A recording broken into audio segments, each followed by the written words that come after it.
علی عبداللہ صالح کے لیے کام کرتا رہا، اور اس کی غیر موجودگی میں جب وہ کچھ عرصے کے لیے فرار ہو کے سعودی عرب میں پناہ گزین ہوا تھا، اس وقت بھی اس نے بڑی شدت کے ساتھ جو ہے وہ عوامی تحریک کو اور عوامی انقلابات کو کچلنے کی کوشش کی تھی، اور سینکڑوں یمنی عوام کے خون سے اس شخص کے بھی ہاتھ جو ہیں وہ رنگے ہوئے ہیں۔ تو یہ مضحکہ خیز جو ہے وہ انتخابات ہیں جو ہوا ہے، اور ایک عوام کے ساتھ جو یمنی عوام کے ساتھ بھونڈا مذاق ہے، اور یہ وہی ڈیموکریسی یا جمہوریت ہے کہ جو امریکہ اور مغرب نے یمن، تیونس اور مصر جیسے ممالک کے لیے جو ہے وہ ترسیم کی ہے یا معین کی ہے۔ جی ساجد صاحب، ابھی آپ نے سعودی عرب کا ذکر کیا، یہ جو ڈرامہ یمن کے انقلاب کو سبوتاژ کرنے کے لیے کھیلا گیا ہے، اس میں سعودی عرب نے اہم کردار ادا کیا۔ سعودی عرب کا انٹرسٹ کیا ہے یمن میں؟ دیکھیں، سعودی عرب کا یمن میں تو کوئی بظاہر ایسا کوئی وہ دلچسپی نہیں، اس حوالے سے نہیں ہے کہ اسے وہاں پر اس نے اپنے سیاسی کوئی محرمہ لانا چاہتا ہو، اپنے مفادات اس کے وہاں کو یوں۔ اصل مسئلہ جو ہے وہ یہ ہے کہ اس وقت جو مصر جیسا ایک بڑا ملک امریکہ کے ہاتھ سے نکل گیا، اور اسرائیل کا محافظ جو تھا وہ اس خطے میں ختم ہو گیا۔ لیبیا میں بھی یہی صورتحال پیش آئی کہ وہاں پر بھی جو ہے وہ ایک زمانے تک امریکہ اور سامراجی قوتوں کے مخالف جو بغاوت کا علم بلند کرنے والا شخص تھا، بعد میں سب کچھ اس نے ڈھیر کر دیا تھا کرنل معمر قذافی نے، وہ حکومت بھی ان کے ہاتھ سے نکلی۔ تیونس میں بھی یہی ہوا کہ زین العابدین بن علی کو وہاں سے بھاگنا پڑا۔ تو یہ چیزیں جو ہیں وہ بہرحال ان لوگوں کے لیے قابل قبول نہیں ہیں، اور یہ وہ ممالک تھے کہ جہاں کسی حد تک بظاہر ڈیموکریسی تھی، یعنی صدارتی انتخابات ہوتے تھے، الیکشن ہوتے تھے، پارلیمنٹ تھی، پارلیمنٹ کے اجلاسات ہوتے تھے، کابینہ تشکیل پاتی تھی۔ سعودی عرب جیسے ممالک میں کہ جہاں پچھلے 1 صدی سے زیادہ عرصے سے جو ہے وہ ایک ہی خاندان کی حکومت چلی آ رہی ہے، سب کچھ ایک ہی خاندان کے ہاتھ میں، ان کے لیے سب سے بڑی جو مشکل ہے وہ یہ ہے کہ اگر سعودی عرب کے آس پاس کے ممالک میں جمہوری اقدار جو ہیں وہ حقیقی معنوں میں بنتی ہیں تو فروغ پاتی ہیں، تو سعودی عرب کا جو ہے وہ انجام کیا ہوگا، اسی سے سعودی حکام اور وہ ڈرتے ہیں، اور ان کو یہی ٹاسک دیا گیا تھا، یہ بہرحال مغرب نواز حکمرانوں کو بچانا، محفوظ رکھنا، ان کو اقتدار میں رکھنا، یہ اس علاقے میں جو ہے وہ ذمہ داری ہے سعودی عرب کی، اور سعودی عرب اس فریضے پر بخوبی عمل کر رہا ہے اپنے تئیں۔ اچھا ساجد صاحب، اس خطے میں جو اسلامی بیداری کے تحت جن ممالک میں انقلابی تحریکیں چل رہی ہیں، ان کے سلسلے میں امریکہ اور اس کے اتحادیوں نے متضاد روش اختیار کی ہے۔ جی، کچھ ملکوں میں دکھانے کے لیے صحیح عوام کی حمایت کا نعرہ لگایا، جیسے تیونس میں آخری وقت میں اس نے یہ اعلان کیا کہ ہم عوام کے ساتھ ہیں۔ مصر کے ساتھ بھی یہی ہوا، لیبیا میں اس نے فوج اتار دی۔ لیکن بعض ملکوں میں جیسے بحرین ہے اور یمن ہے، ان دونوں ملکوں کے تعلق سے اگر دیکھا جائے تو امریکہ نے فیس سیونگ کی بھی کوشش نہیں کی ہے، بلکہ کھل کے آمریت اور ڈکٹیٹرشپ کی حمایت کی ہے۔ بحرین کے تعلق سے ہم پھر گفتگو کریں گے۔ یمن کے تعلق سے آپ دیکھیں کہ ساری دنیا جان رہی ہے کہ یہ ساری کوشش یمن میں آمریت کو دوام بخشنے کے لیے ہے، آمریت کو جاری رکھنے کے لیے ہے، ورنہ ایک شخص ہٹ جائے اور اس کی جگہ پہ کوئی دوسرا شخص آ جائے اور سسٹم وہی رہے، نظام وہی رہے، یہ امریکہ کی کوشش۔ اس میں اس نے جو ہے وہ ظاہرداری سے بھی کام نہیں لیا ہے، اس کی کیا وجہ ہے؟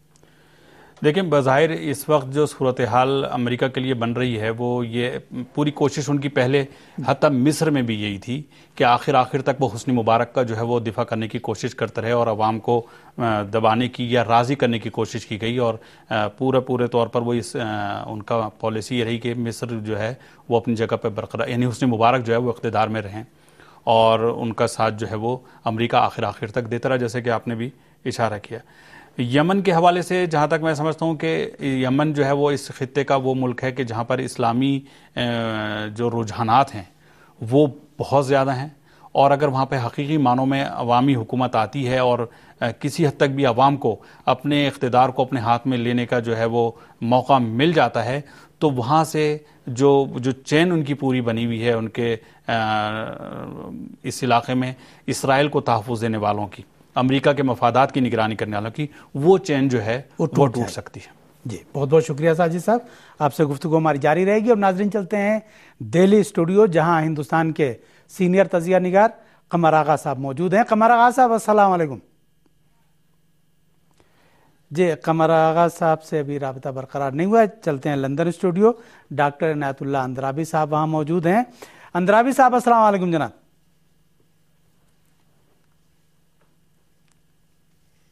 وعلیکم السلام ورحمۃ اللہ وبرکاتہ. جناب یمن میں منگل کو جو صدارتی الیکشن ہوا ہے، ڈیموکریسی اور جمہوریت کے اصولوں کے مطابق اس الیکشن کی حیثیت کیا ہے؟